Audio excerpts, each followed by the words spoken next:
Assalamualaikum warahmatullahi wabarakatuh. Sahabat Lensa Hidayah, pada video kali ini kita akan mengupas tuntas tentang kelicikan dan tipu daya orang-orang Yahudi pada zaman Nabi Muhammad sallallahu alaihi wasallam yang hidup pada abad ke-7 Masehi, tepatnya di kota Madinah. Sebelum kita mulai ceritanya, jangan lupa like, komen, dan subscribe sahabat. Terima kasih. Yuk, kita mulai kisahnya. Ketika Nabi Muhammad sallallahu alaihi wasallam hijrah ke Madinah pada tahun 622 Masehi, masyarakat Madinah terdiri dari dua golongan besar, kaum Anshar, Muslim suku Aus dan Khazraj, dan kaum Yahudi yang terdiri dari tiga suku besar, Bani Qainuqa, Bani Nadhir, dan Bani Quraizah. Pada awalnya, Nabi Muhammad sallallahu alaihi wasallam berusaha membangun hubungan damai dengan mereka melalui Piagam Madinah. Piagam ini menjadi perjanjian pertama dalam sejarah Islam yang mengatur tata kelola masyarakat multikultural.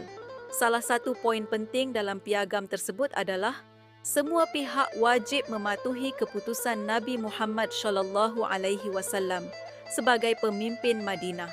Namun, kaum Yahudi sering merasa iri hati terhadap Rasulullah sallallahu alaihi wasallam karena mereka menganggap diri mereka sebagai bangsa pilihan Allah. Kebencian ini diperburuk dengan turunnya wahyu-wahyu Al-Quran yang membongkar tipu daya mereka, seperti dalam surah Al-Baqarah ayat 120. Orang-orang Yahudi dan Nasrani tidak akan senang kepadamu hingga kamu mengikuti agama mereka. Bani Qainuqa adalah suku Yahudi pertama yang melanggar perjanjian damai. Mereka tinggal di wilayah Madinah dan menguasai perdagangan emas serta perhiasan. Suatu hari, seorang wanita Muslim datang ke pasar milik mereka untuk berbelanja. Orang-orang Bani Qainuqa mencoba melecehkan wanita tersebut dengan membuka penutup auratnya secara diam-diam. Ketika wanita itu berteriak, seorang Muslim yang berada di tempat kejadian membela kehormatannya dan menyerang pelaku. Namun, kaum Yahudi malah membunuh Muslim tersebut. Berita ini sampai kepada Rasulullah sallallahu alaihi wasallam yang kemudian menegur mereka. Alih-alih meminta maaf, Bani Qainuqa justru menantang Rasulullah sallallahu alaihi wasallam berkata, "Jangan sombong karena engkau menang melawan Quraisy. Jika kami yang melawanmu, engkau akan tahu siapa yang lebih kuat." Pengkhianatan ini membuat Rasulullah sallallahu alaihi wasallam mengepung benteng mereka selama 15 hari. Akhirnya, mereka menyerah dan diusir dari Madinah. Kisah ini menjadi peringatan akan bahayanya pengkhianatan, sebagaimana Allah berfirman dalam surah Al-Anfal ayat 58. Jika engkau khawatir akan pengkhianatan suatu kaum, maka kembalikanlah perjanjian itu kepada mereka dengan cara yang adil. Setelah Bani Qainuqa diusir, giliran Bani Nadhir yang berkhianat. Mereka tinggal di sekitar Madinah dan dikenal sebagai kaum yang ahli dalam bercocok tanam. Pada tahun 625 Masehi, Rasulullah sallallahu alaihi wasallam mendatangi wilayah mereka untuk menyelesaikan sengketa ganti rugi pembunuhan yang dilakukan oleh salah satu anggota mereka.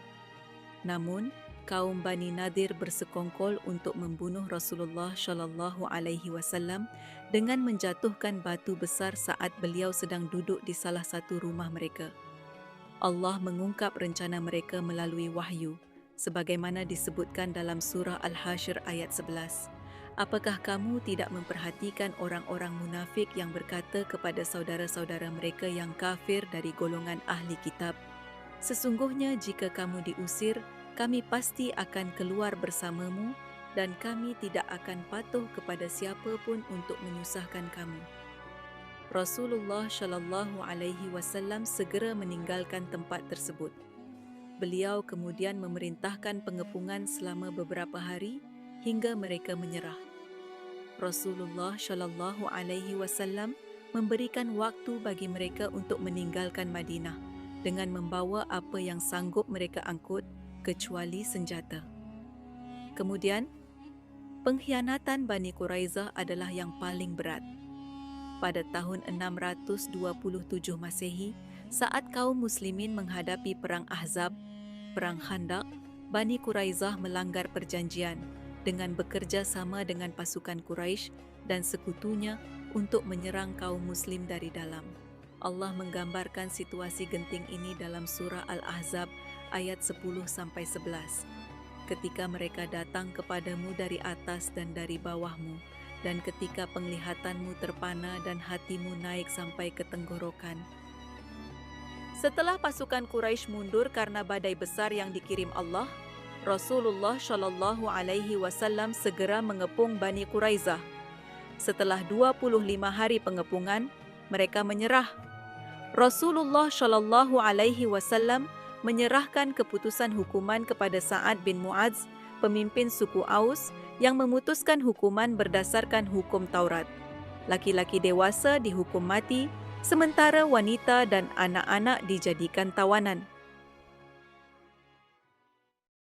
Hikmah dari kisah pengkhianatan.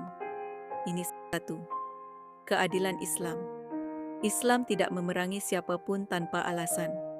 Setiap hukuman yang diberikan selalu berdasarkan keadilan, bahkan sesuai hukum dari kaum yang bersangkutan. 2. Peringatan terhadap pengkhianatan. Allah mengingatkan kaum muslimin untuk selalu waspada terhadap pengkhianatan, sebagaimana firman-Nya dalam surah Al-Baqarah ayat 10. Dalam hati mereka ada penyakit, lalu Allah menambah penyakit itu, dan bagi mereka azab yang pedih karena mereka berdusta. 3. Keimanan yang kokoh. Rasulullah Shallallahu Alaihi Wasallam dan para sahabat menunjukkan keteguhan iman, kesabaran, dan kebijaksanaan dalam menghadapi musuh. Sahabat semua, kisah ini memberikan kita pelajaran untuk selalu waspada terhadap tipu daya dan pengkhianatan, serta pentingnya menegakkan keadilan. Semoga kita selalu diberi kekuatan untuk meneladani kebijaksanaan Nabi Muhammad Shallallahu Alaihi Wasallam. Jangan lupa like, share dan subscribe untuk kisah-kisah Islami lainnya. Wassalamualaikum warahmatullahi wabarakatuh.